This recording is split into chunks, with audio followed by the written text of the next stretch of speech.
Performance గురించి మాట్లాడడానికి ఎదురు చూస్తున్నారు. Sir, the time is all yours. Actually Andy Flower deserves this. In fact ఒక మ్యాచ్ అయిన తర్వాత పోస్ట్ మ్యాచ్లో కనుక చూస్తే కనుక ఆ Andy Flower role Dinesh Karthik explain చేశాడు. Is always a silent performer behind the scenes.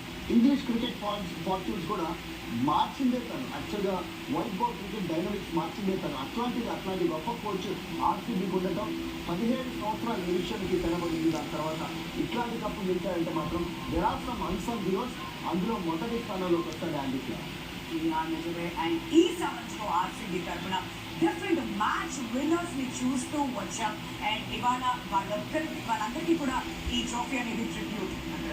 It's a total team effort. ఆ ప్లేయర్స్ అందరూ ఎవరైతే 11 లో ఆడారో 12 లో ఆడారో దాంతో పాటు సపోజ్ గా బిహైండ్ ద సీన్స్ ఏదైతే కష్టపడ్డారో right from the option totally different RCB team చూసాం. ఎక్కువ స్టార్స్ లేరు ఈ టీంలో. Virat Kohli as biggest star. దాని తర్వాత చూసుకుంటే గతంలో వాళ్ళు స్టార్ ప్లేయర్స్ పిక్ చేశారు, కానీ ఈసారి వాళ్ళు పిక్ చేసిన టీం చూసుకుంటే మాత్రం ఇట్లా స్పెషలైజ్ పొజిషన్లో వాళ్ళు ప్లేయర్స్ పిక్ చేశారు. కాబట్టి ఐ థింక్